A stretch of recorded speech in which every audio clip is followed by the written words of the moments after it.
So I'm going to work off my iPad.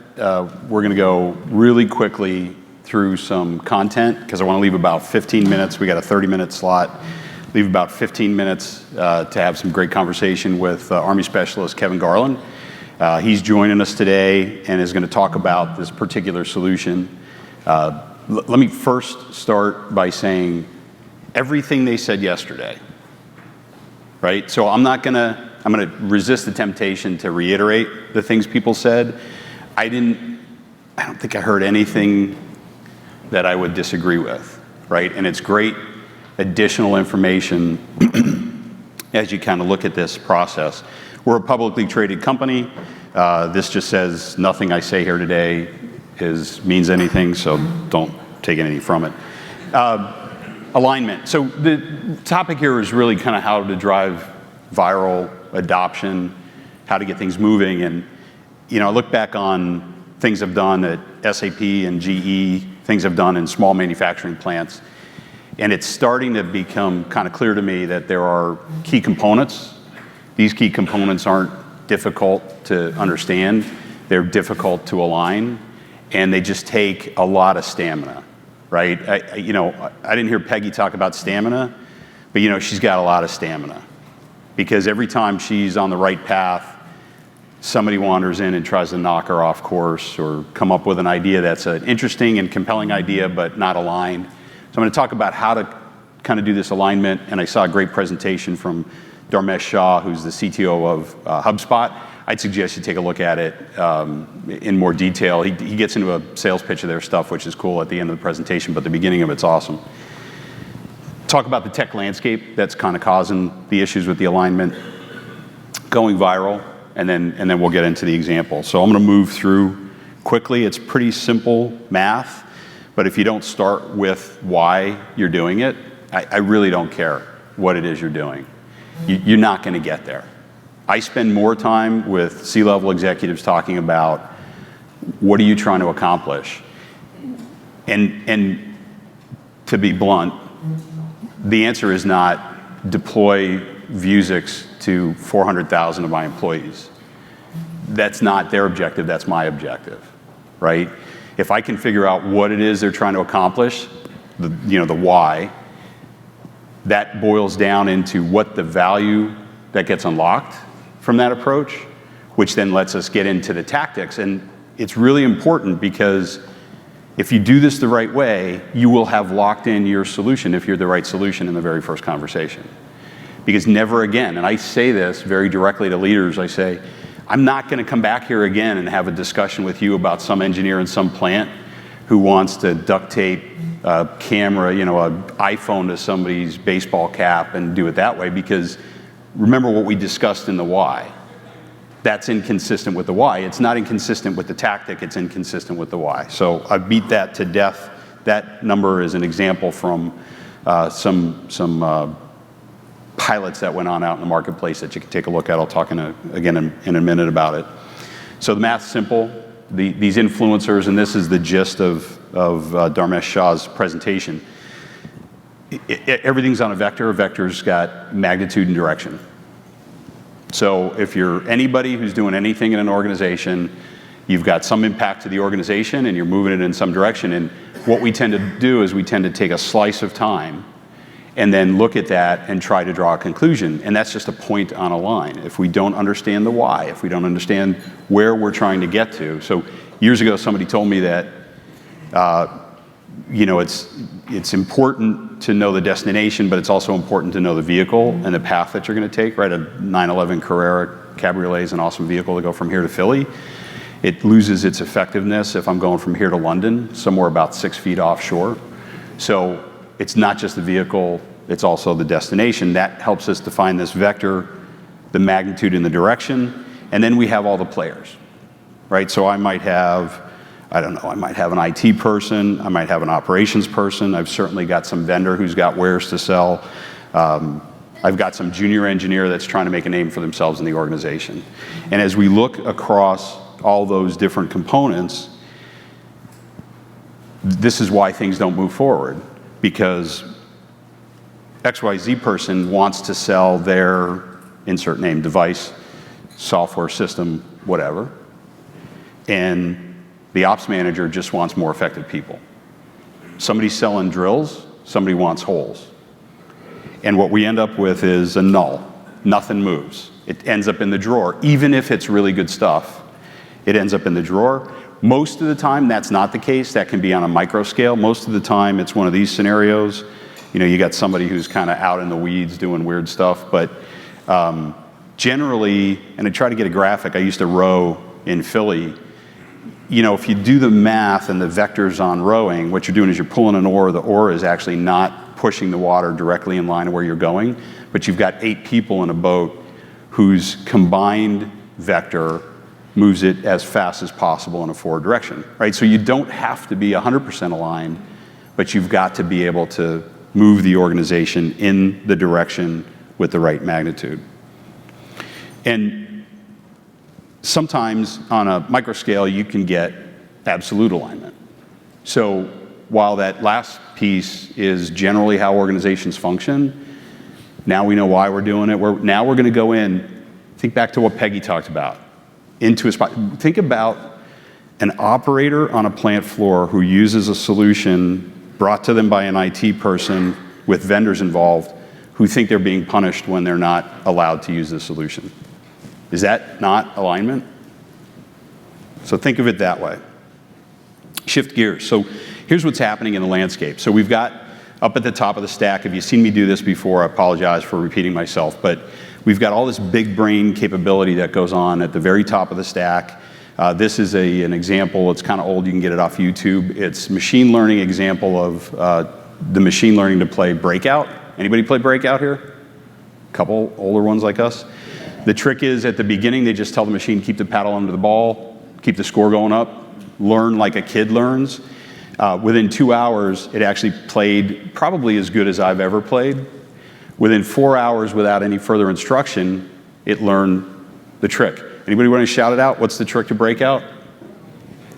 Drill the hole, get it up along the side, get the ball rattle around on the top, doing all the work for you. Right? This is going on without us, with wearables, without wearables, with industry, without industry, because somebody wants to know which cars you're renting and what you're doing on Facebook and everything else. There's stuff going on big time in the big brain. Big brain, little brain, I use those terms not to diminish people's capability. It's just the one in the sky versus the one down at the machine. So Andy McAfee did a great presentation a couple years ago at Minds Machines. He talked about a survey they did, a study of studies, and what they found out was that experts were right and could be trusted 94%, algorithms could be trusted 94% of the time, and experts could be trusted exclusively 54% of the time. A data-driven organization. Who in the room is shocked to hear that you should be guided by the data? So let the record show, nobody raised their hand. So why, for the last 2-3 decades, have we had this precipitous drop in performance, and companies who have all kinds of cash to spend, are willing to spend it on all kinds of technology, are putting systems in faster than they ever have before to create more data? This doesn't seem to make sense to me until you add this other facet, which is the bubble chart. This is a 9-year-old slide that I got from one of the analysts. This is all of the systems in an industrial environment. You can see where the carpet ends, right? The bigger bubbles are the good, better salespeople and the bigger systems that get sold, the ERPs and the CRMs.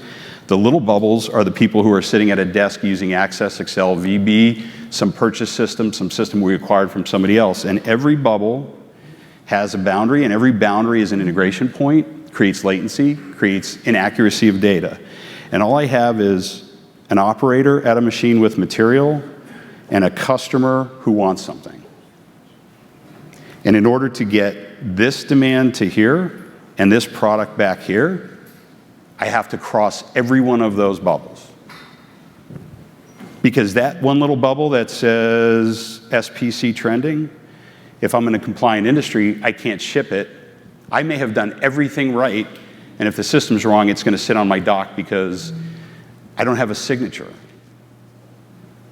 These are not systems, these are actually views of data. Here's what is the opportunity I don't think people understand.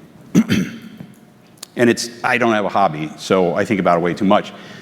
The opportunity is, if you look at these as views of data as opposed to systems, if we can connect to the source of the system to the source of the data, and it's either a machine or a person, and we can allow them to function in a real-time environment, the right context, the right time, not just flood people with data, right? Airbus had one of the first A380s had an oil line failure, burst.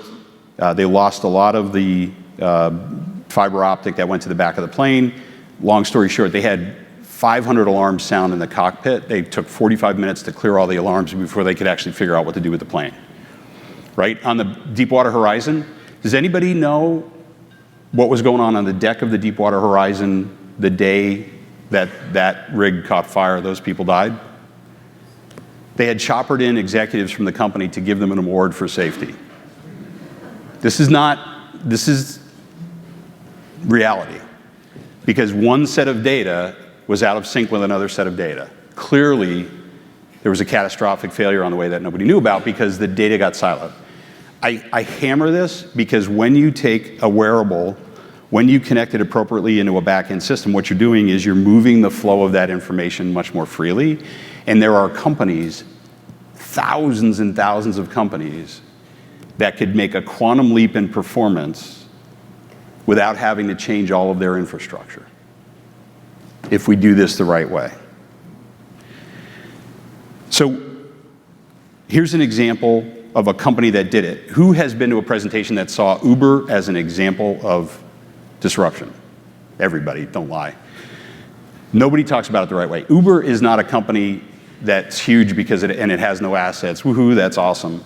Look, the oldest profession in history is a business that ran with no assets. It was other people. I'm not going to go into any more detail than that. You can figure it out yourself. But that's all Uber's doing. And what Uber did was they took all those bubbles on that chart and they said, instead of connecting all those bubbles and building a new road and finding a new cab, and let's go buy cab companies and let's hire people and let's train people how to use our radio system, and then let's get customers, blah, blah, blah, blah, blah, blah, blah. What they did is they built an app that said, hey, where are you?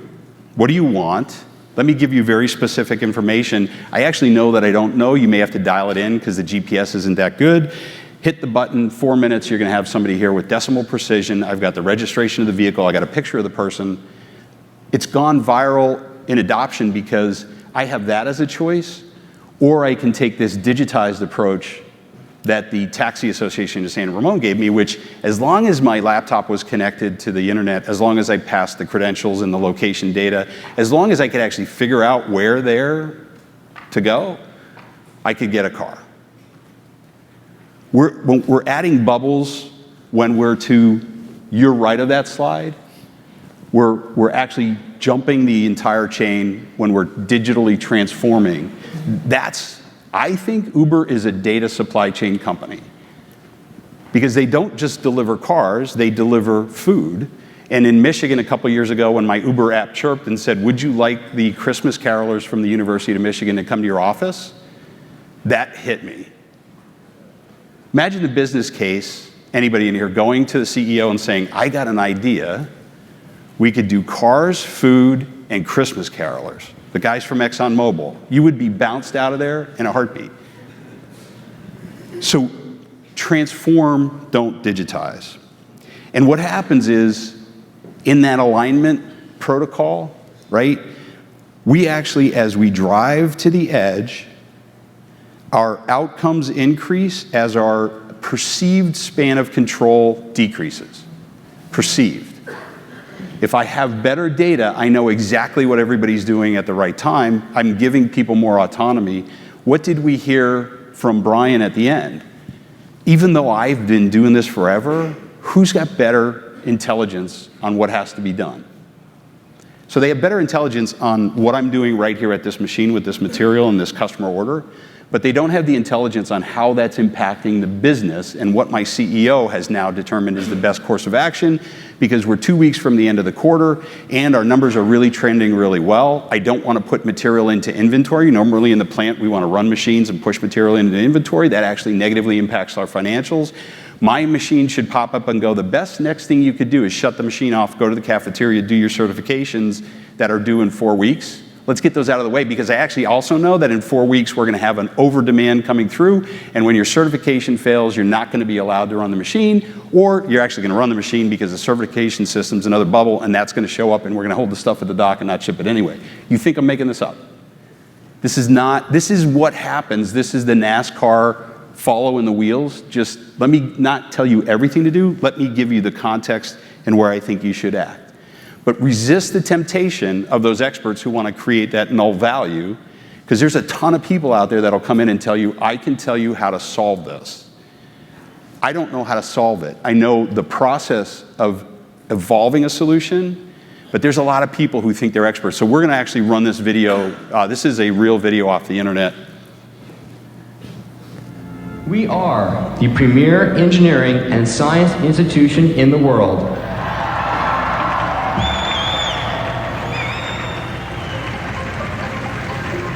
Do you think you could light a bulb with a battery and wire? Do you think you could light a bulb with a battery and wire? Yeah. Light a bulb with a battery and a wire. Maybe. Yes. All right. Definitely. Do you think you can light a bulb with a battery and a wire? Battery and wire? Well, yes, why not? Okay. Definitely. Okay, can you do that? The interesting part about the batteries and bulbs question is that people always predict that they can do it. Students say, of course I can do this. Any hints I should have here? Teachers say, of course my students can do this. Ow! Do you know why that didn't work? I have no idea. Look, I cut out the name of the school because it's not their issue, it's a systemic issue. We don't teach people how to solve problems and everything else. Who's an engineer in here? Who is an engineer who is not appalled by the fact that they couldn't light a bulb? They're a graduate engineer and they couldn't light a bulb with a battery and a wire. Right? You know the trick in there. For folks who aren't engineers, there's only one wire. You got to touch the bulb to the battery and the wire to the battery and the bulb, right? That's the trick. So we have all those people who end up in the C-suite who are expert, will solve this, will fix this, will give you the strategy for wearables. And the C-suite doesn't necessarily know that though they're a highly credentialed expert, they have zero practical knowledge, right? So to take these things viral, if you haven't read this book, it's a real quick read, The Purple Cow. And one of the lines I liked is, a little cheaper, better, easier is pointless. So when I was at GE, people would come to me all the time and they'd say, I've got something that will save us $2 million next year. It'll pay itself off in 3 months. And I said, you know, the list of those ideas is like 10 pages long. You're not going to get there. You have to alter the path. You have to do something disruptive, and that comes down to understanding why you're doing it. And I won't get into the details of what we did at GE, but we teamed up with GE Software and PTC, and we teamed up with a site in Greenville and did some very disruptive and incredibly valuable things that are now there are people on that chart that are pulling in the other direction saying you can't use this. And there are plants that are saying, when you got yours, we'll tear this out and put yours in, but we're going. It's going into hundreds of plants, right? When that alignment occurs. So I want to get into the example. Kevin, if you come up and join us, you know, there's an example here I have. There's videos embedded in these slides. You can all have these slides if you want to email me or get them from the folks at the event.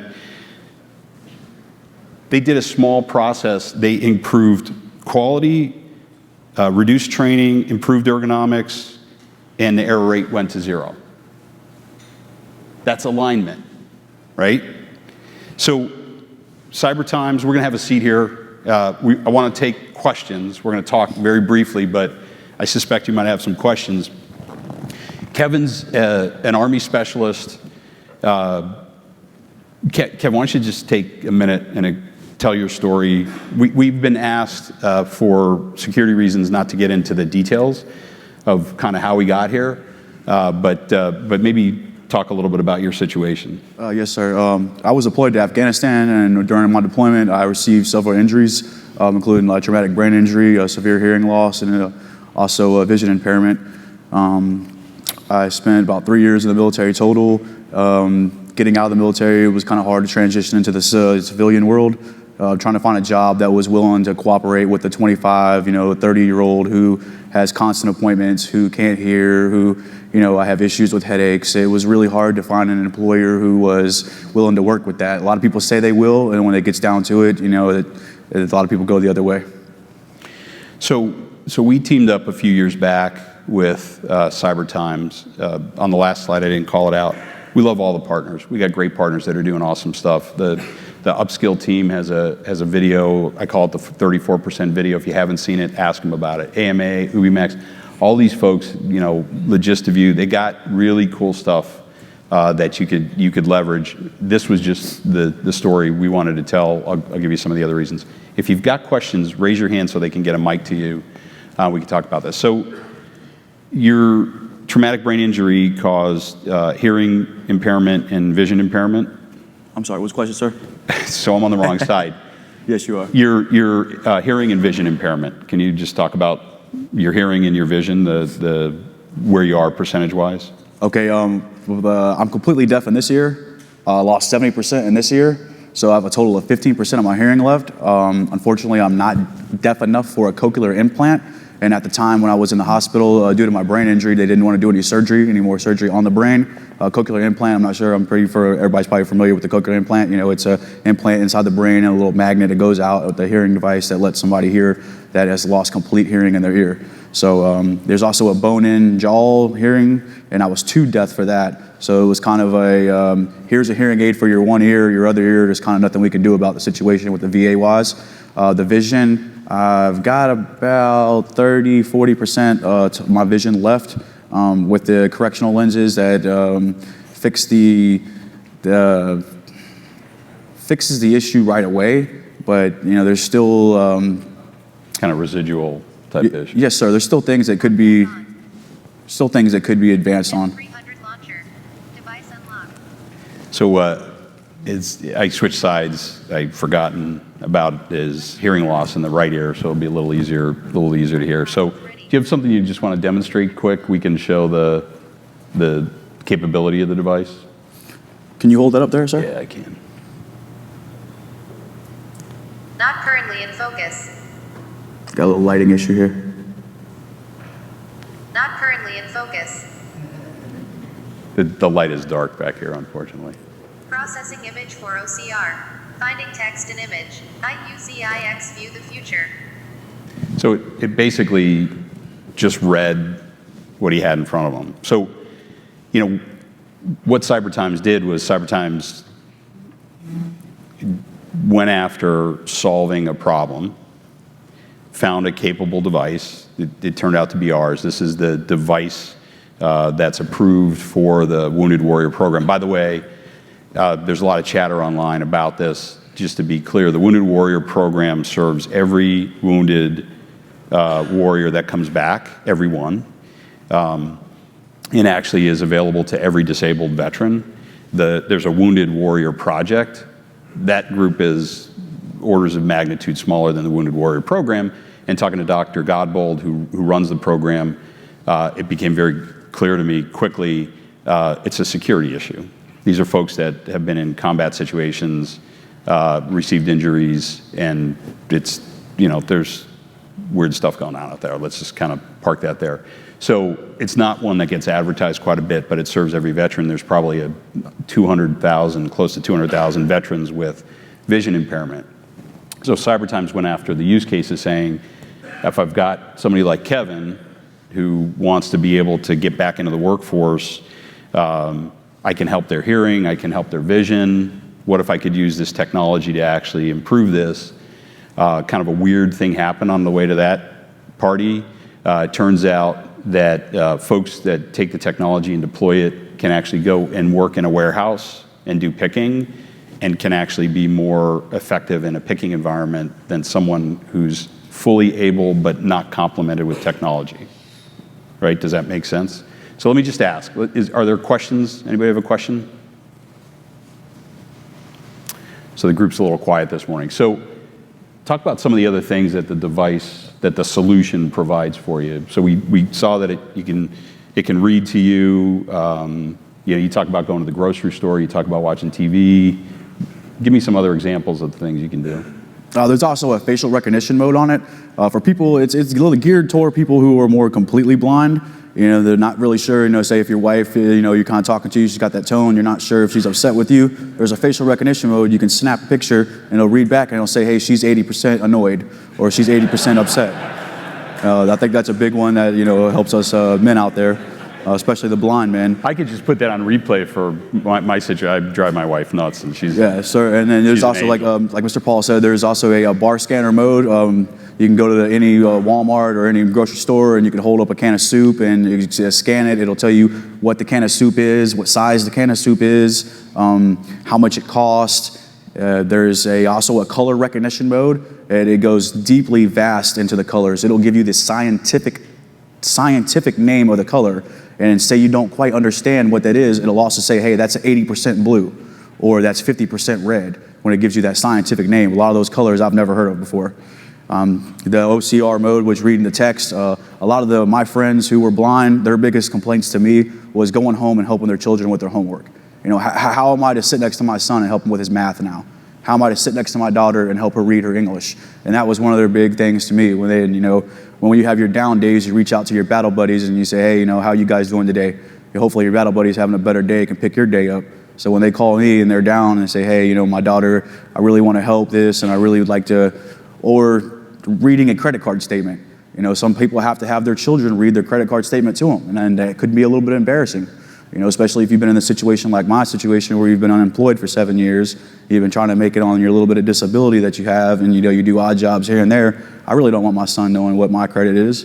I really don't want him reading all my bills. That's kind of a personal information I like. He's 8 years old now. He's completely understand that stuff. So there's applications out there, just vast applications that can be used. Just like I said, it just depends on your impairment. How vast your impairment is. For completely blind to just being a little blind, there is a little bit of help in there for everybody. So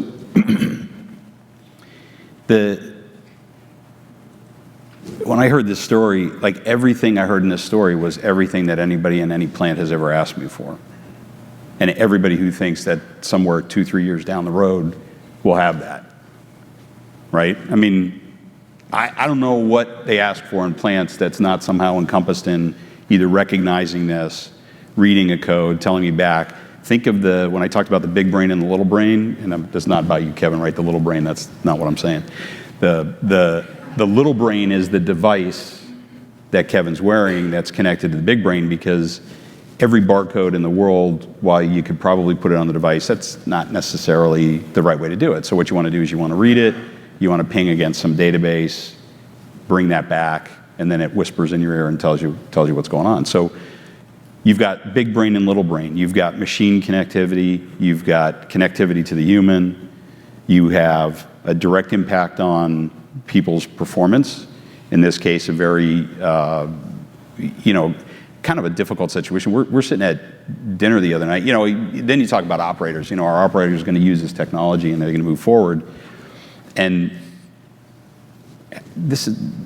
I'll apologize in advance if we inadvertently insult anybody, because that's not the point, but tell me about the 70-year-old woman that was blind that got the device and you were helping her through her use case with it, getting set up? Absolutely, sir. It was about a 70-year-old woman. She received this device. She had her granddaughter there for the initial training.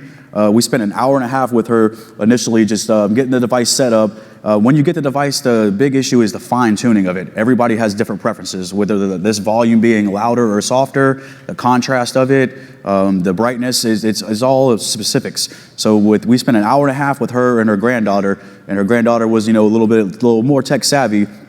In 2 weeks, we had this lady where she was on her own and she could operate this device.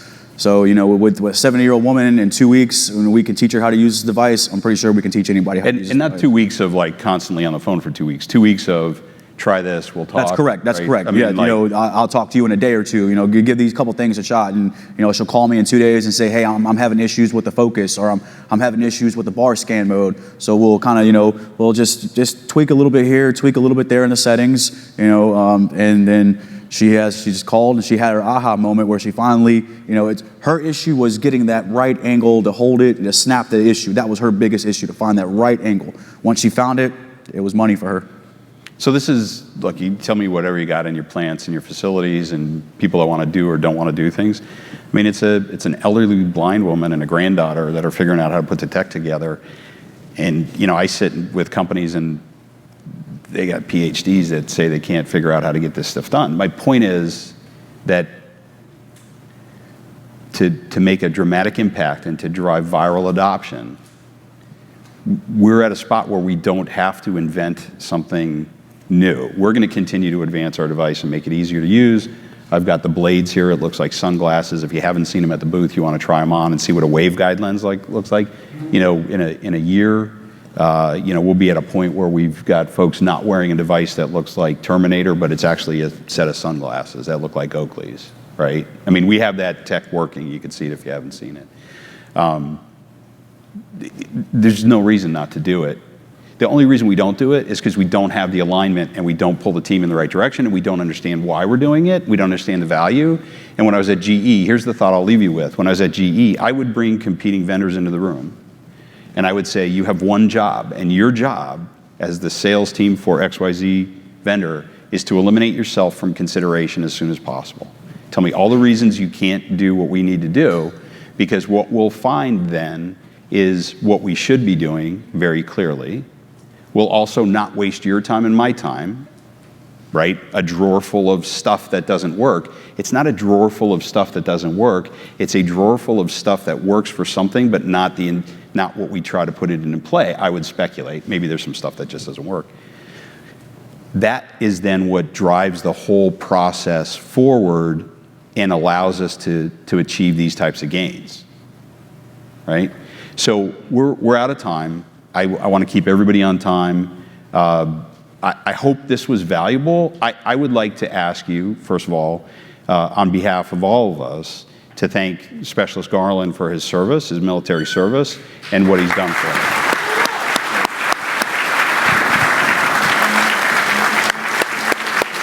Oh, thank you. No need. I appreciate it. Thanks, sir. So this is one of the humblest guys you're ever going to meet. Sit down. Yeah, please. You're embarrassing the daylights out of him. He's going to kill me for having done that to him. He's one of the humblest guys you'll ever meet. He's going to be around for a little bit. You can talk to him about the device and try these things out. Man, if you're not on it, you're just wasting time. I'd love to talk with anybody who wants to explore these things any deeper. So thanks for your time and patience, and thanks for letting us present. Brian, I'll turn it back to you.